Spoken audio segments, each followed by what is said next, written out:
प्रीति आज बहुत खुश होती है क्योंकि आज उसकी सबसे करीबी कजिन काजल घर पे आने वाली होती है। वाह मम्मा, क्या बात है! कितने टेस्टी टेस्टी पकवान बना रही हो आप। काजल मौसी की तो आज मौज ही मौज है। और नहीं तो क्या। वैसे मैंने सुना है कि वो बहुत सालों बाद इंडिया आ रही है, और वो तो आपके और डड्डा की शादी में भी नहीं थी, है ना? हाँ भाई, मैंने तो आज तक उसकी शक्ल भी नहीं देखी। चलो अच्छा ही है जो वो यहाँ पर आ रही है। उसी बहाने से उससे मिलना भी हो जाएगा। काजल इतने सालों से विदेश में जॉब ही कर रही थी, और मेरी शादी के दौरान वो जहाँ पर रहती थी वहां पर दंगे चल रहे थे, इसीलिए वो आ नहीं पाई। लेकिन अब उसकी जॉब यहाँ पर शिफ्ट हो गई है, इसीलिए वो अब यहाँ पर वापस रहने आ रही है। थोड़ी ही देर में वो आती भी होगी। वाह मम्मा, आई एम रियली एक्साइटेड। और मुझे पता है कि काजल मौसी पियानो बजाती है, तो मैं उनसे पियानो बजाना भी सीख लूंगी। अब तो मेरी बोर्ड की एग्जाम भी खत्म हो चुकी है, लेकिन कॉलेज शुरू होने से पहले मैं अच्छे से पियानो सीखना चाहती हूँ। अच्छा ठीक है बेटा, काजल मौसी तुम्हें सिखा देगी। वो बहुत अच्छा पियानो बजाती है, उस कारण से उसका विदेश में भी बहुत बड़ा नाम है। उतने में काजल घर पर आती है, और तभी अपनी साली को पहली नजर में देखकर अंगद उसे देखते ही रह जाता है। हाय अंगद, कैसे हो? एकदम ठीक। तुम कहो? बस बढ़िया। काजल मौसी, आप मुझे प्रॉमिस करो कि आप हर हफ्ते मुझे टाइम निकालकर पियानो सिखाओगी। हाँ शनाया बच्चा, जरूर सिखाऊंगी। अरे बाबा, बातें तो होती ही रहेगी। काजल, आज मैंने तुम्हारी पसंद के सारे पकवान बनाए हैं। जल्दी से फ्रेश होकर बैठ जाओ, मैं सर्व करती हूँ तुम्हें। Okay Preeti, and thank you so much मेरी जान। शुरुआती के 2 से 3 दिन काजल उनके घर में आती जाती ही रहती है, और वो वहां पर शनाया को पियानो बजाना भी सिखाती है। लेकिन जब जब वो घर पर आती है, तब तब अंगद ऑफिस जाता ही नहीं और घर पर ही रुकता है। अरे अंगद बेटा, आज तुझे ऑफिस नहीं जाना क्या? नहीं पापा, आज मेरी तबीयत थोड़ी खराब सी लग रही है, इसीलिए आज मैं ऑफिस नहीं जाऊंगा। ठीक है बेटा, लेकिन अगर तेरी तबीयत खराब ही है तो जाकर कमरे में आराम करना। यहाँ पर क्यों बैठा है? अरे नहीं पापा, मैं यहीं पर बैठना चाहता हूँ, और अभी अभी तो मैं आराम करके ही आया हूँ। अंगद का ये बर्ताव देखकर हेमंत को उस पर शक होने लगता है। जब जब ये काजल घर पर आती है, तब तब ये ऑफिस जाता ही नहीं। आखिर माजरा क्या है? अरे नहीं नहीं, ये मैं क्या सोच रहा हूँ। लेकिन सच तो यही होता है कि अंगद को काजल के प्रति धीरे धीरे आकर्षण होने लगता है। एक रात जब काजल को लेट हो जाता है, तब उसे अंगद ही घर छोड़ता है, और वो उसके घर पर जाकर उसके साथ बहुत सारी बातें भी करता है। हाँ, और फिर प्रीति और मैंने उस वॉचमैन की कंप्लेन कर दी, जिसके बाद बहुत डांट पड़ी थी उसे। बड़ा मजा आया था। हमें आम चुराने से रोकता था वो। उसके साथ तो ऐसा ही होना था। वैसे काजल, पता नहीं क्यों, लेकिन तुम्हारे साथ बात करके मुझे बहुत अच्छा लगता है। तभी काजल अपनी घड़ी देखती है। अरे अंगद, टाइम देख रहे हो क्या? 2 घंटों से बस हम बातें ही कर रहे हैं। प्रीति, बच्चे और अंकल जी घर पर अकेले हैं, सो आई थिंक कि तुम्हें अब निकलना चाहिए। अच्छा, तो मैं यहाँ पर रुककर तुम्हारे साथ बात कर रहा हूँ, ये तुम्हें अच्छा नहीं लग रहा क्या? ऐसा है तो बता दो मुझे, मैं चला जाऊंगा। ओ गॉड अंगद, ऐसा कुछ भी नहीं है। अब इतना लेट हो गया है ना, इसीलिए मैं कह रही थी। बाकी कोई बात नहीं है। अगर ऐसा है तो कोई बात नहीं। चलो, मैं निकलता हूँ। Good night. Good night Angad. अब ऑफिस में काम करते समय भी अंगद अब काजल के बारे में ही सोचता है, और जब उसे पता चलता है कि काजल का बर्थडे आने वाला है। तभी, अरे वाह, काजल का बर्थडे आने वाला है, तब तो मुझे उसे एकदम स्पेशल गिफ्ट देना पड़ेगा। फिर वो घर जाकर सबके साथ डिस्कस करता है। सुनो, हम सब काजल के लिए एक बर्थडे सरप्राइज पार्टी रखते हैं। वो बहुत खुश हो जाएगी। क्यों प्रीति? हाँ अंगद, तुम्हारा आइडिया काफी अच्छा है। मैं भी ऐसे ही कुछ सोच रही थी। अब इतने सालों बाद वो इंडिया आ रही है, तब तो उसे अपने परिवार के साथ जन्मदिन मनाना ही चाहिए। कुछ सालों पहले ही मामा मामी चल बसे, जिसके बाद वो काफी डिस्टर्ब हो गई थी। इसीलिए उसे इस जन्मदिन पर ढेर सारी खुशियां मिलनी ही चाहिए। आप फिक्र मत करो मम्मा, हम बहुत बढ़िया डेकोरेशन करेंगे। और पॉप्स, आपको बेकरी से केक लाने की कोई जरूरत नहीं है, क्योंकि आज मौसी के लिए केक मैं खुद बनाऊंगी। अरे वाह, दैट्स ग्रेट। फिर सभी एक साथ मिलकर काजल के लिए एक बहुत अच्छा सरप्राइज प्लान करते हैं और काजल को भी वो सब बहुत पसंद आता है। लेकिन पार्टी के बीच में ही अंगद चुपके से काजल को एक महंगा ब्रेसलेट गिफ्ट करता है। अरे अंगद, ये ब्रेसलेट तो काफी एक्सपेंसिव लग रहा है, तुम ये मुझे क्यों दे रहे हो? ऐसी कोई बात नहीं है काजल, मैं अपनी साली के लिए इतना भी नहीं कर सकता क्या? ये स्पेशली तुम्हारे लिए है। हैप्पी बर्थडे, हमेशा खुश रहो। Thank you so much Angad, तुम्हारा ये तोहफा मुझे बहुत पसंद आया। हेमंत काजल और अंगद की सारी बातचीत सुन लेता है। अंगद को अगर काजल को यह महंगा तोहफा देना ही था तो वो सबके सामने देता ना। यूं सबसे छुपकर क्यों दिया उसने? और इसने तो आज तक अपने सगे बच्चों के लिए या फिर प्रीति के लिए भी इतनी महंगी चीज कभी नहीं लाई, और आज ये कल की आई काजल के लिए इतना महंगा ब्रेसलेट खरीद लिया। अब वक्त के साथ साथ अंगद और काजल की नजदीकियां बढ़ने लगती है। फिर एक दिन जब सभी बाहर घूमने जाने का प्लान बनाते हैं, तभी अचानक से लास्ट मिनट पर प्रीति की तबीयत खराब हो जाती है। ओफो मम्मा, आपको भी अभी बीमार होना था क्या? यार, इतनी मुश्किल से मुझे एक हफ्ते की छुट्टी मिली थी। आपको तो पता है ना, वो लोग कितने खड़ूस और नालायक हैं। वो दोबारा मुझे छुट्टी नहीं देने वाले।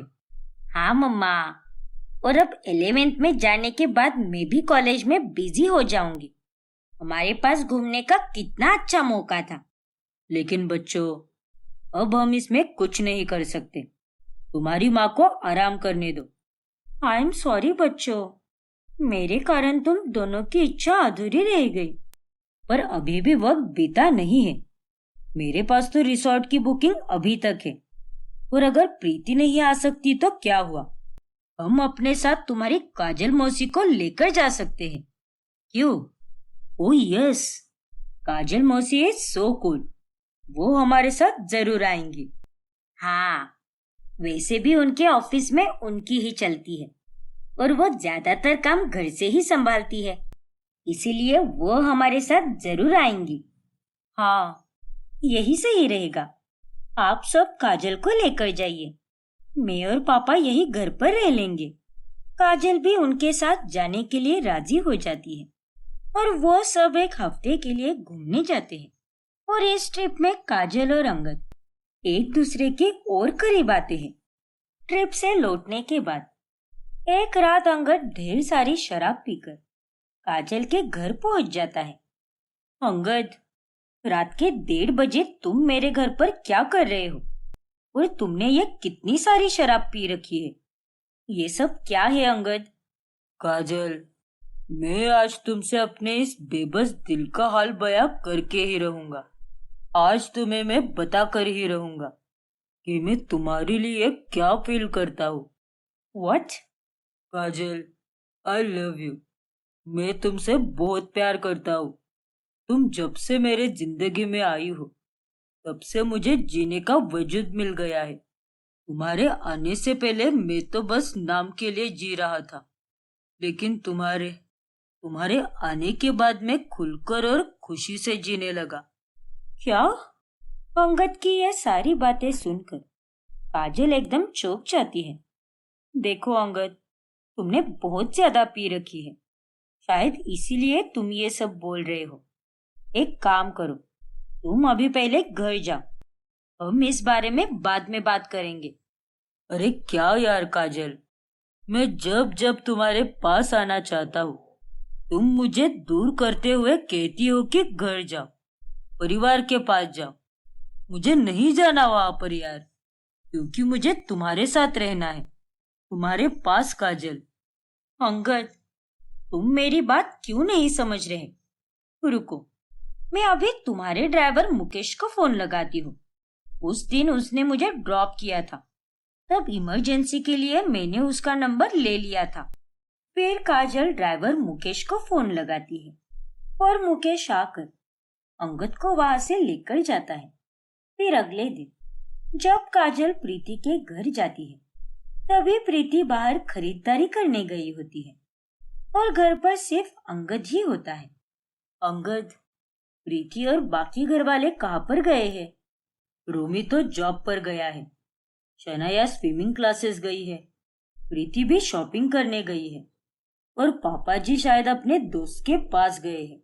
लेकिन तुम खड़ी क्यों हो? बैठो ना। अरे नहीं अंगद, मैं बाद में आ जाऊंगी, थोड़ा सा काम है मुझे बाहर, उसे निपटा कर मैं वापस आ जाऊंगी। रुको काजल, कल रात को जो मैंने किया उसके लिए आई एम रियली सॉरी, लेकिन सच तो यही है कि मैं सच में तुमसे प्यार करने लगा हूँ और मैं ये भी जानता हूँ कि तुम्हारे दिल में भी मेरे लिए फीलिंग्स है ना काजल?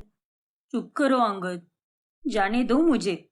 मेरी आंखों में देखो काजल और बताओ, बताओ कि तुम्हारे मन में मेरे लिए कुछ भी नहीं है और तुम्हारा दिल मेरे लिए बिल्कुल नहीं धड़कता। बताओ काजल। हाँ, हाँ है मुझे भी तुमसे प्यार और धड़कता है मेरा दिल तुम्हारे लिए। मैं भी तुम्हें बेहद चाहती हूँ अंगद, लेकिन मैं क्या करूँ, ये सब सही नहीं है। देखो अंगद, हम दोनों एक साथ एक रिलेशनशिप में नहीं आ सकते, क्योंकि तुम मेरे जीजा हो और मैं तुम्हारी साली। प्यार में इतने अंधे मत हो अंगद, प्लीज। देखो काजल, मुझे समझाने की कोशिश मत करो, मैं वो सब कुछ नहीं जानता। मुझे तो बस इतना पता है कि मैं तुमसे प्यार करता हूँ और अब तो तुमने भी कह दिया है कि तुम्हें भी मुझसे प्यार है। और अगर हम दोनों एक दूसरे को चाहते हैं तो तुम्हें क्या प्रॉब्लम है? हम दोनों ये सब कुछ छोड़कर एक हो जाएंगे। हाँ काजल, मैं तुम्हारे साथ रहना चाहता हूँ, मुझे तुम्हारा साथ चाहिए और कुछ नहीं चाहिए मुझे। अंगद, तुम भूल कैसे सकते हो कि तुम एक 16 साल की बेटी और 23 साल के बेटे के पिता हो। रोमी की शादी की उम्र हो चली है, शनाया अब कॉलेज जाने वाली है। अरे इतना अच्छा परिवार है तुम्हारा, इतने प्यारे बच्चे हैं, तो फिर तुम मुझसे प्यार कैसे कर सकते हो? प्यार किसी कंडीशन के साथ नहीं होता है काजल, वो तो बस बेवजह हो जाता है। मैंने प्रीति के साथ अरेंज मैरिज की थी और अपना परिवार बनाया, लेकिन अब मुझे अगर कुछ चाहिए तो वो सिर्फ और सिर्फ तुम हो काजल। हम दोनों एक साथ रह सकते हैं और सब कुछ ठीक हो जाएगा। मैं प्रीति को तलाक दे दूंगा और फिर हम दोनों शादी कर लेंगे। क्या? ये तुम क्या बकवास कर रहे हो अंगद? भूलो मत अंगद, तुम्हारी अभी कोई नई नई शादी नहीं हुई है। तुम दोनों ने लगभग आधी जिंदगी साथ गुजारी है और तुम उसे तलाक देने के बारे में सोच रहे हो? नहीं अंगद, मैं अपनी बहन का घर कभी नहीं तोड़ूंगी और अगर उसके लिए मुझे अपने प्यार का बलिदान भी देना पड़े तो मैं वो भी दे दूंगी। उतने में काजल और अंगद की नजर दरवाजे पर जाती है और वो दोनों देखते हैं कि वहां पर प्रीति खड़ी है और उसने ये सब सुन लिया है। उसे देखकर काजल और अंगद एकदम हैरान रह जाते हैं। अब आगे क्या होगा? क्या काजल के लिए अंगद सच में प्रीति को छोड़ देगा या फिर उसकी और काजल की ये प्रेम कहानी अधूरी रह जाएगी? जानने के लिए हमारा अगला एपिसोड देखना ना भूलें और अगर आपने इस चैनल को सब्सक्राइब नहीं किया है तो अभी सब्सक्राइब कीजिए और बेल आइकॉन दबाना ना भूलें। यह है निक्की, जो south Korean girl group band black pink की बहुत बड़ी फैन है। जब निक्की की शादी सोहम से होती है तभी, अरे ये बहू रानी कहाँ है? सुबह उठकर तो उसे आरती गानी चाहिए थी, लेकिन ये तो कहीं दिखाई भी नहीं दे रही। 다시 컴컴말리고 to light up the sky. 그 장면을 보며 I'll kiss you goodbye. हाय हाय हाय, अरे पागल लड़की, ये क्या चटर पटर बोलते हुए आ रही है? और ये कैसा गाना है? माँ जी, ये ब्लैक पिंक बैंड का जीसो का फेमस गाना है। कौन सा बैंड? अरे बहू, लोगों की बहुएं शादी के बाद पहली सुबह भगवान की आरती गाती है और तू यहाँ पर बकवास गाना गा रही है, जिसका ना तो सर है ना पैर। मुझे तो कुछ समझ में ही नहीं आ रहा। अरे माँ जी, ये कोरियन भाषा है, कोरियन बैंड है ये, और ये मेरा फेवरेट बैंड है। I just love black pink. मुझे भी ब्लैक पिंक जैसा कोई बैंड खोलना था, लेकिन क्या करूं, अब तो मेरी शादी भी हो गई। अरे बेवकूफ लड़की, अपनी घर गृहस्थी को संभाल सही तरीके से, वरना मैं तेरी बैंड बजा दूंगी। बड़ी आई बैंड खोलने वाली। अरे माँ जी, अब आप जैसे देहाती लोगों को ब्लैक पिंक जैसे क्लासी बैंड के बारे में क्या ही पता होगा। अरे पूरे 93.2 मिलियन फॉलोअर्स है उनके। जानती भी हो कितने होते हैं? अरे जान कर क्या अचार डालू क्या उनका? देखो माँ जी, आपको तो बस अपने रिश्तेदार और गिने चुने गली मोहल्ले वाले ही जानते हैं, लेकिन उन चारों को तो पूरी दुनिया जानती है। बड़ी आई मेरी बैंड बजाने वाली और मेरे ब्लैक पिंक के बारे में बुरा बोलने वाली। निक्की को ब्लैक पिंक के गानों से इतना प्यार होता है कि वो दिन रात बस उनके ही गाने गुनगुनाती रहती है। 붉게 타마러진 너와 난 괜찮아 넌 괜찮을까 구름 넘정 없이 나쁜 꼭 현지면 가기고 갔단다। अरे ओ नास पीटी, जरा खाना बनाने पर भी ठीक से ध्यान दे। अगर खाना खराब हुआ तो मैं तेरा फोन ही छीन लूंगी। फिर सुनती बैठ अपने ब्लैक पिंक के गाने बिना फोन के। माँ जी, आपको क्या प्रॉब्लम है मेरे ब्लैक पिंक के गानों से? कम से कम वो आपके घिसे पीटे टीवी सीरियल से तो लाख गुना अच्छे हैं। जैसे आपको टीवी पर सीरियल्स पसंद आते हैं, वैसे ही मुझे ब्लैक पिंक के गाने पसंद आते हैं। देख बहू, मेरे टीवी सीरियल के बारे में कुछ भी मत बोल, तो आप भी मेरे ब्लैक पिंक के गानों के बारे में कुछ मत बोलिए, समझिए आप? अरे आपके टीवी सीरियल में तो कुछ भी दिखाते हैं और आप जैसे पागल लोग उसे देखते भी हैं। बहू, अब तेरा ज्यादा हो रहा है। मैं सच में तेरा फोन छीन लूंगी। हाँ हाँ, आपको और आता ही क्या है, आई बड़ी। अरे वो कोई एरा गेरा बैंड नहीं है, ब्लैक पिंक बैंड है वो, ब्लैक पिंक।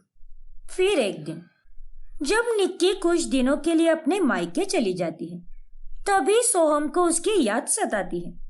हेलो मेरी जान, वापस कब आओगे तुम? तुम्हारे बिना तो एक पल भी साल के बराबर लग रहा है। ओफो, अभी मुझे मायके आए 4 दिन भी नहीं हुए और तुमसे तो दूरी भी बर्दाश्त नहीं हो रही। अच्छा ठीक है बाबा, आती हूं मैं। खुश? बहुत खुश मेरी जान। फिर निक्की अपने ससुराल चली आती है, लेकिन वो अपने साथ ब्लैक पिंक के बैंड मेंबर्स के फोटोज लाती है और उन्हें बेडरूम की दीवारों पर चिपका देती है। शाम होने पर सोहम घर आता है। जानू, आई मिस यू सो। तभी अचानक से सोहम की नजर दीवार पर लगी हुई उन फोटोज पर चली जाती है। अरे ये फोटोज किसकी है? कौन है ये लोग? अरे सोहम, ये मेरे फेवरेट बैंड ब्लैक पिंक के मेंबर्स है। ये जेनी है, ये लीसा है, ये जीसो और ये रोज है। देखो निक्की, मुझे तुम्हारे इन ब्लैक पिंक के मेंबर्स में कोई इंटरेस्ट नहीं है। अरे इन दीवारों पर तो हम दोनों की तस्वीर होनी चाहिए थी, लेकिन तुमने इन चारों की तस्वीर क्यों लगाई है? वो क्या है ना, ये सारी मेरी मायके के बेडरूम में लगी हुई थी और अकेले रहकर ये मुझे मिस कर रही थी, और अब तो मुझे हमेशा के लिए यही रहना है ना, इसीलिए मैं इन्हें यहीं पर लेकर आ गई। मेरे जिगर के टुकड़े हैं ये चारों। ओ गॉड निकी, कोई किसी का इतना बड़ा फैन कैसे हो सकता है यार? तुम ना सच में पागल हो। अरे इतना प्यार कभी मुझ पर भी कर लिया करो। लेकिन सोहम, इतना कहकर सोहम वहां से चला जाता है। निक्की ब्लैक पिंक के प्यार में रोज ब्लैक और पिंक कलर के कपड़े ही पहना करती है। एक दिन जब सोहम उसे डिनर डेट पर ले जाने वाला होता है, तभी अरे यार सोहम, तुम्हारी चॉइस तो सड़ी हुई है, ये कलर्स तो कितने डल है। नहीं, तुम ये नहीं पहन सकते। एक काम करो, तुम ये पिंक कलर के कपड़े पहनो और उन पर ब्लैक शूज पहनना। पिंक? अरे पगला गई हो क्या? पिंक तो लड़कियां पहनती है ना। ऐसा कुछ नहीं है बाबा, बस ये लोगों ने कलर्स में भेदभाव कर रखा है। पिंक एक यूनिवर्सल कलर है और उसे सब पहनते हैं। नहीं, चाहे जो भी हो, मैं पिंक कलर के कपड़े नहीं पहनूंगा। अच्छा ठीक है बाबा, मत पहनो तुम पिंक, लेकिन एटलीस्ट ब्लैक तो पहन सकते हो ना। तुम ब्लैक पहनोगे और मैं पिंक पहनूंगी, फिर हम दोनों ब्लैक पिंक हो जाएंगे। सो नाइस ना? हे भगवान, कोई किसी के लिए इतना पागल कैसे हो सकता है? तुम और तुम्हारे ब्लैक पिंक का ये पागलपन, ये दोनों मेरी समझ के बाहर है। देखो सोहम, मुझे कुछ नहीं पता। अगर तुम ब्लैक कलर के कपड़े नहीं पहनोगे तो मैं तुम्हारे साथ डिनर डेट पर नहीं आऊंगी। फिर तुम अकेले ही खाना खाने चले जाना और मक्खियां मारते बैठना वहां पर। निक्की सोहम से रूठ जाती है, इसीलिए सोहम को ना चाहते हुए भी ब्लैक रंग के कपड़े पहनने ही पड़ते हैं। फिर वो दोनों ब्लैक और पिंक कपड़े पहनकर डिनर डेट पर चले जाते हैं। फिर एक दिन निक्की की सहेली अंजलि उसके घर पर आती है। अंजलि भी ब्लैक पिंक बैंड की बहुत बड़ी फैन होती है। तुझे पता है अंजलि, ब्लैक पिंक का अगले महीने एक गाना आने वाला है। आई एम सो एक्साइटेड यार। हाँ यार, मैंने भी वो वीडियो देखा है। उसमें रोज और जिसो कितने सुंदर लग रहे थे यार। काश मैं उनसे मिल पाती। हाँ ना यार, काश हम भी किसी कोरियन फैमिली में जन्म लेते तो हमें सारे सॉन्ग्स भी अच्छी तरह से समझ आते और कोरिया में रहकर हम ब्लैक पिंक के चारों मेंबर्स से मिल भी पाते। हाँ यार। निक्की की सास उनकी सारी बातें सुनती है और उसे निक्की पर बहुत गुस्सा आता है। फिर अंजलि के जाने के बाद, बहू तू कितना ज्यादा ओवर करती है। अरे इतनी पागल तो लैला भी अपने मजनू के लिए नहीं हुई होगी जितना तू उस ब्लैक पिंक बैंड के पीछे हो रही है। हाँ तो मैं उनसे प्यार ही तो करती हूँ ना, थोड़ी कोई गलत काम कर रही हूँ जो आप मुझे इतना सुनाती हो। देख बहू, अब तेरी शादी हो चुकी है, तुझे ये सब शोभा नहीं देता। तुझसे मैं ये नहीं कह रही कि उनके गाने मत सुन, लेकिन एक समझदार औरत की तरह बर्ताव कर। अरे तू तो किसी कॉलेज की लड़की की तरह बर्ताव करती है। माँ जी, मेरी अभी अभी तो शादी हुई है ना, सो प्लीज मुझसे मेरा बचपना मत छीनिए और मुझे जैसे जीना है जीने दीजिए। फिर एक दिन निक्की और सोहम की 1 मंथ एनिवर्सरी होती है। सोहम, आज तुम ऑफिस से लेट ही आना, तुम्हारे लिए मैंने एक बहुत ही प्यारा सरप्राइज प्लान किया है। सरप्राइज? कैसा सरप्राइज निक्की? अरे बाबा, अगर अभी तुम्हें सब कुछ बता दूंगी तो वो सरप्राइज थोड़ी ना रहेगा। ओके बाबा, ठीक है, जैसा आप कहो बीवी साहिबा। रात को जब सोहम ऑफिस से घर आता है तभी वो अपने बेडरूम को पूरी तरह से ब्लैक और पिंक कलर में बदले हुए देखता है और वो देखकर उसे बहुत गुस्सा आता है। Soham baby, happy 1 month anniversary. और ये रहा हमारा ब्लैक पिंक कमरा और ये black pink anniversary cake. 다시 come 말리고 to light up the sky. 같은 면이 보면 I'll kiss you goodbye. 시가 뒤오셔 해골 네가 예 너의 하나 둘셋. How you like that? Da da da da da da da. You go like that? Da da da da da da da. How you like that? Para pim para pom pom pom. How you like that? Da da da da da da da. Yeah yeah. बंद करो अपना ये सड़ा हुआ गाना। अरे पक गया हूं मैं हर जगह ब्लैक पिंक देख और सुनकर। और ये क्या हाल बना के रखा है तुमने हमारे कमरे का। अरे क्या हुआ सोहम, आज तो तुम्हारी शादी को पूरा 1 महीना हुआ है और तुम बहू पर क्यों चिल्ला रहे हो। अरे बाप रे, अरे बहू, ये तूने कमरे का क्या हाल कर दिया। ये कमरे का काला और गुलाबी रंग कैसे हो गया। माँ जी, सोहम, ब्लैक पिंक बैंड मुझे बहुत पसंद है, इसीलिए मैंने पूरे कमरे को ब्लैक और पिंक कर दिया। हे राम, बहू तू सच में पागल हो गई है। इसके दिमाग पर असर हो चुका है बेटा, इसे किसी डॉक्टर को दिखाना होगा। निक्की, तुमने ये करने से पहले एक बार भी मुझसे पूछना जरूरी नहीं समझा। नहीं, तुममें जरा सी भी मैच्योरिटी नहीं है निक्की। लेकिन सोहम, मैंने ऐसा कौन सा बड़ा गुनाह कर दिया।